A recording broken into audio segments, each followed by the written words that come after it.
Hey les voyageurs, j'espère que vous allez bien. Aujourd'hui, j'ai envie de vous parler des corsaires, ou plutôt des ex-corsaires. Les ex-Shichibukai, Mihawk, Hancock, Baggy Weeble, que sont-ils devenus? Vont-ils être capturés ou vont-ils échapper aux griffes de la marine? Parlons-en. Mais avant de commencer la vidéo, toi cher voyageur qui passe par là, je te vois. Abonne-toi pour faire partie de l'aventure Locpose. Ensemble, on atteindra l'Oftel et on trouvera le One Piece. Si la vidéo t'a plu, n'oublie pas d'utiliser ton Waki du Likement. Sur ce, commençons la vidéo. Aujourd'hui, on se retrouve pour une nouvelle vidéo concernant les conséquences de l'abolition du système des Shichibukai et le déroulement de la grande bataille opposant les corsaires restants face à la marine. Effectivement, c'est durant l'entracte du chapitre 956 que nous apprenons les événements qui s'étaient passés lors de la rêverie. Et c'est l'un d'entre eux qui nous intéresse pour cette vidéo, à savoir l'abolition du système des Shichibukai. Les grands corsaires étaient l'un des trois grands pouvoirs au même rang que la marine et les Yonko. Abolir ce système aura de lourdes répercussions sur les prochains événements. Si beaucoup pensent que la marine qui a provoqué la bataille contre ces quatre individus va se faire écraser, eh bien ce ne sera pas si facile que cela, que ce soit pour les corsaires ou pour la marine. Le gouvernement mondial et la marine connaissent la puissance des Shichibukai comme on a pu le voir avec Aokiji concernant Doflamingo et Sengoku concernant Hancock. D'ailleurs, Hancock elle-même affirmera que la marine ne peut pas avoir oublié pourquoi elle a eu ce titre, à savoir sa puissance. Donc si la marine attaque les grands corsaires en sachant pertinemment de quoi ils sont capables, c'est qu'ils ont de quoi leur faire face. On en vient alors à plusieurs possibilités. Pour pouvoir avoir une chance de capturer ces pirates d'élite, la marine ne peut compter que sur les hauts gradés, les amiraux et certains vice-amiraux. Mais rappelez-vous, selon Fujitora, le docteur Vegapunk a créé une arme. On ne sait pas exactement ce que c'est, mais Ishu a une totale confiance en cette invention pour substituer la puissance des corsaires. Et là où Oda a bien joué, c'est en ne nous montrant pas exactement qui la marine a envoyé pour faire face aux Shichibukai. On sait que Koby se dirige vers Amazon Lily et on sait que le vice-amiral Stanless pourchasse Baggy. Si la marine a envoyé un vice-amiral pour Baggy, il n'y a aucune raison de ne pas en envoyer pour les autres qui sont tous plus puissants que ce dernier. Alors oui, Koby fait partie de la flotte pour arrêter Boa Hancock, seulement on peut supposer qu'il n'est pas le dirigeant de cette flotte, après tout pourquoi la marine compterait sur un capitaine pour aller arrêter un Shichibukai et pour diriger une grande flotte navale alors que 2 ans auparavant, ils avaient envoyé un vice-amiral juste pour escorter Hancock à Marineford. Et surtout, comme précisé, Baggy a eu droit à un vice-amiral pour le pourchasser. On peut supposer que ce sera le cas pour Hancock également. De ce fait, nous avons plusieurs possibilités concernant les 4 différentes batailles. Des vice-amiraux accompagnés de l'invention de Vegapunk, dont on va parler plus tard dans la vidéo, ou encore des amiraux de la marine. Je vais donc vous donner les différentes possibilités sur le peu que l'on connaît et vous faire part de mon avis sur ce qui serait logique mais aussi intéressant. Pour commencer, nous avons Baggy, sur lequel il n'y a pas grand chose à dire car nous avons déjà vu qui est en charge de le capturer. Mais qu'en est-il du résultat de la bataille? Il n'y a que 2 solutions, soit Baggy se fera capturer, ce qui serait assez redondant en effet, soit comme il l'a annoncé, il va fuir. Je ne vois pas trop ce que sa capture pourrait apporter comme impact dans One Piece, sachant que Baggy est fidèle à lui-même et n'hésitera pas à fuir s'il le faut. Mais où pourrait-il fuir? Eh bien, nous savons que Baggy a un vieil ami chez qui la sécurité sera assurée. Il s'agit bien évidemment de Shanks le Roux. Seulement Baggy est trop fier pour aller se ranger du côté de Shanks et il n'a pas sa place chez ce dernier. Shanks sera tôt ou tard obligé d'agir et de se confronter face à un grand nom. Baggy sera comme un moustique dans une tempête, de ce fait, j'écarte cette possibilité. On en vient à une deuxième possibilité, Wano Kuni. Le pays de Wa est un pays fermé et Baggy le sait très certainement étant donné qu'il s'y était rendu auparavant. Seulement, sa venue à Wano Kuni n'apporterait pas grand chose et là-bas aussi, la guerre est présente. Mais j'avoue que ce serait marrant de le voir débarquer pensant être hors danger alors qu'il s'est mis dans un danger plus important que s'il s'était laissé capturer. Aucun lieu n'est sûr et Baggy est faible, du moins c'est ce qu'il laisse paraître. On en revient donc à la première possibilité, sa capture. Même si c'est redondant, ça n'en reste pas moins la meilleure solution pour moi. S'il est capturé et envoyé à Impel Down, il pourra s'enfuir avec Bon Clay et Sabo si ce dernier est bel et bien enfermé. Ensuite, nous avons Weeble, personnage sur lequel nous n'avons pas beaucoup à dire étant donné qu'on ne connaît rien de lui. Ce qui est sûr, c'est qu'il n'y a pas beaucoup de chance concernant sa capture. Après tout, à quoi bon? Il fut seulement introduit au chapitre 802. Nous ne savons pas grand-chose sur lui, hormis le fait qu'il s'autoproclame comme étant le fils de Barbe Blanche et qu'il est toujours accompagné de Miss Bakins qui le manipule à sa guise. Il a vaincu d'une facilité déconcertante 16 commandants de flotte alliés de Barbe Blanche et selon Kizaru, il est aussi fort que Barbe Blanche durant sa jeunesse, le surnommant même Barbe Blanche 2.0. C'est pour vous dire sa puissance. Quelqu'un d'aussi puissant se disant fils du grand Barbe Blanche ne peut pas être capturé tout bêtement par la marine. Il a encore un rôle important à jouer et nous devons en savoir plus sur les Rox et sur le Barbe Blanche d'il y a 40 ans via Miss Beckins. Il est dur de plus se prononcer, mais Weeble ne sera sûrement pas capturé par la marine. Nous ne savons pas quels soldats sont en charge de le capturer, mais nous pouvons penser à des puissants vice-amiraux ainsi que l'invention de Vegapunk. Nous ne savons pas de quelle manière Weeble se bat et nous ne connaissons pas son fruit. Mais il est armé d'un Bicento, la même arme que Barbe Blanche avait. Pour sa fuite, il pourrait se mettre à chasser le reste des commandants de Barbe Blanche étant donné qu'il s'était destiné à affronter Marco. Sinon, nous savons qu'il en a après Barbe Noire et ce dernier est également quelque part sur les mers voulant mettre la main sur quelque chose avant la marine. Si beaucoup comme moi avons pensé au fruit de sabot, le mélanomie qu'il convoite depuis longtemps, il est aussi possible qu'il parle des corsaires ou du poneglyphe que possède Big Mom. On peut laisser de côté le poneglyphe étant donné qu'il affirme que la marine souhaite également mettre la main sur ce quelque chose et il est sûr que jamais la marine n'a cherché à mettre la main sur les poneglyphes. Mais et si Barbe Noire en avait après les Shichibukai? Ça coïnciderait avec ce qu'il a lu dans le journal mais également avec le fait de mettre la main dessus avant la marine. Pour certaines raisons, Barbe Noire pourrait s'en prendre à Weeble et de son côté Katarina Devon a une corsaire dans son collimateur, à savoir Boa Hancock. Après tout, elle est la femme la plus belle du monde, elle est sans l'ombre d'un doute la cible numéro 1 de Katarina qui déteste les belles femmes. Il y a toute une théorie à développer sur les liens unissant ces deux femmes. Si elle vous intéresse, faites-le moi savoir en commentaire. Bref, pour en revenir au sujet de base, Barbe Noire pourrait très bien vouloir mettre la main sur les corsaires ou même vouloir en recruter. Weeble, qui en a après lui, pourrait engager un combat avec ce dernier, un affrontement peu probable, mais qui pourrait pourquoi pas voir le jour. On pourrait aussi supposer que Weeble pourrait aussi vouloir se rendre à Wano Kuni. C'est le seul endroit où la marine ne le suivra pas et Weeble devra tôt ou tard rencontrer Luffy, donc pourquoi pas dans cet arc.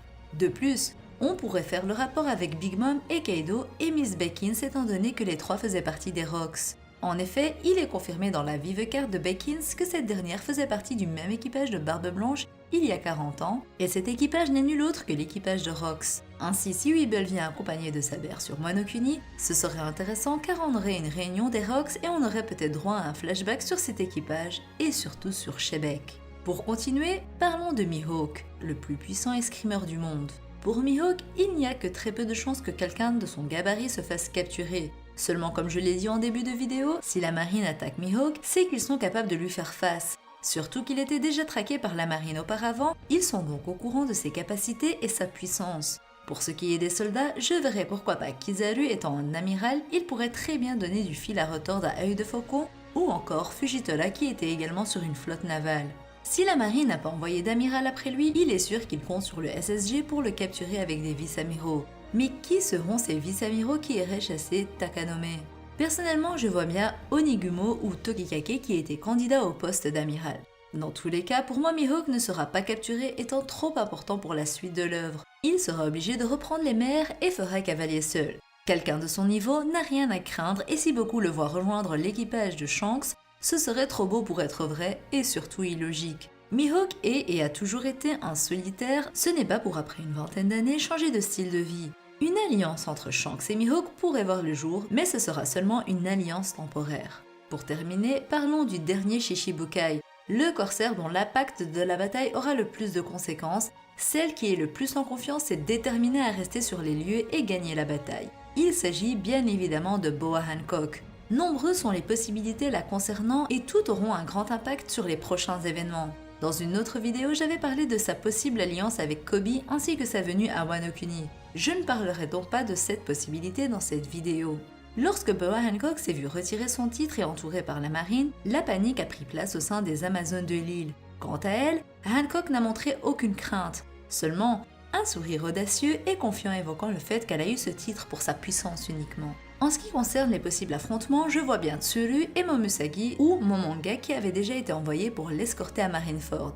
Bien entendu, il y a Kobe également, mais comme évoqué plus tôt dans cette vidéo, il n'est que capitaine. Alors est-il logique qu'il soit le plus haut gradé de ceux qui vont faire face à Hancock? Je ne pense pas. De ce fait, on pourrait imaginer qu'il y a un des trois autres vice-amiraux évoqués plus tôt. Lors du flashback de Doflamingo, nous avons pu voir que la flotte navale de Tsuru est constituée uniquement de femmes. Une ressemblance frappante avec l'équipage des Kuja. Pour Momusaki, tout comme Tokikake, elle était une candidate au poste d'amiral. Son niveau ne doit donc pas être sous-estimé. Pour pouvoir avoir une chance de pouvoir faire tomber l'impératrice, la marine a dû compter sur l'invention de Vegapunk.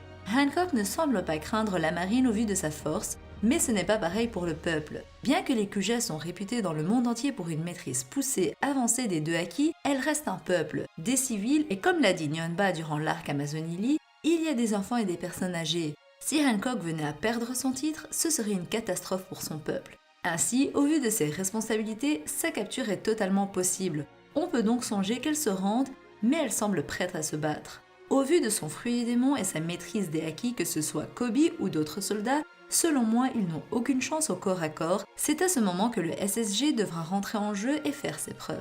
On en revient à la question posée en début de vidéo. Quelle est cette arme que Vegapunk a pu créer pour que Fujitora ait une totale confiance en son invention et pour que, même Kaido affirme que si le gouvernement destitue les corsaires, c'est une preuve qu'ils ont quelque chose pour les vaincre, eux, les empereurs. Personnellement, je verrais bien des géants comme Oz possédant les capacités de fruits du démon, comme ceux des amiraux par exemple, et le plus serait que ces géants soient faits entièrement de granit marin. Ainsi, seuls ceux ayant une force physique et un acquis surpuissant seraient capables de vaincre ces géants robotisés.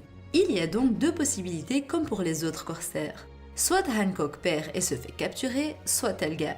Maintenant j'ai envie de vous parler d'une possibilité. Et si Boa Hancock s'était rendu pour secourir Sabo, le frère de Luffy? Hancock et Sabo détestent tous deux le gouvernement et ont un passé tragique en rapport avec ce dernier. Sachant qu'elle déteste le gouvernement, elle pourrait être une alliée des révolutionnaires, ou encore, si on part plus loin, faire partie de l'armée révolutionnaire même si je n'y crois pas du tout. Ainsi, si Hancock arrive à triompher victorieuse de son combat contre la marine, elle pourrait pourquoi pas monter un plan pour sauver Sabo en comptant sur les révolutionnaires également. Tout ça bien entendu pour aider Luffy comme elle l'avait fait lorsque Ace était enfermé. À cette époque, elle était encore corsaire et ne pouvait pas agir à sa guise. Et on sait que ces chaînes qui la retenaient lui ont laissé un goût amer en voyant la tristesse de son bien-aimé après la mort de son frère. Il est logique donc de penser qu'elle ne veut pas que les événements de Marineford se reproduisent et que Luffy soit à nouveau dans une situation périlleuse, mais aussi dans une situation où il perdra son dernier frère. Donc elle pourrait se décider à agir avec cette idée en tête, même si pour ce faire, il faudrait qu'elle ait un lien avec les révolutionnaires et qu'elle soit au courant du lien de parenté entre Sabo et Luffy, ce qui est un peu plus compliqué à mettre en place. Si elle venait à être capturée, c'est une autre question que l'on devra se poser, à savoir ce qu'il adviendra du personnage, elle qui était une ancienne esclave et qui en a encore la preuve sur son corps. Selon moi, elle ne mourra pas et ne redeviendra pas une esclave, mais elle sera au contraire secourue. Par qui? Eh bien, il y a deux possibilités. Si Sabo est bel et bien enfermé également, Luffy pourrait faire d'une pierre deux coups en libérant son frère et Hancock. Niveau timing, c'est compliqué, parce qu'on peut penser qu'il ira après la guerre de Wano Kuni pour les libérer, même si ce sera répétitif avec l'arc d'Impel Down et de Marineford. Mais au moins, ça permettra de mettre en place la guerre finale, la guerre des pirates et des révolutionnaires contre le gouvernement mondial. Selon moi, le gouvernement mondial et Im-sama devront tomber à la fin du manga, après la découverte de l'histoire du siècle oublié. Mais c'est là que se pose le problème. Si Luffy doit aller sauver Hancock et Sabo et en même temps détruire le gouvernement mondial, il faudrait qu'il soit déjà allé sur Loftel pour découvrir l'histoire du siècle oublié.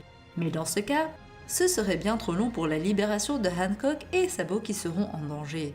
À part si on considère le fait qu'il y aura encore deux guerres face à la marine, mais ça reste à voir. De ce fait, je vous propose une autre possibilité pour la libération de ces deux personnages qui ne sera pas le fruit du labeur de Luffy, mais le fruit du labeur de la flotte de ce dernier ou encore de l'armée révolutionnaire. En effet, pour les révolutionnaires, c'est assez simple. Après avoir appris la nouvelle concernant Sabo, Dragon a dit qu'il allait s'y rendre pour vérifier si c'est vrai, et on peut sans problème supposer qu'il entre enfin en action et qu'il ira à Marijoaz. Ainsi, il pourrait très bien libérer Sabo, mais en même temps profiter pour libérer Hancock.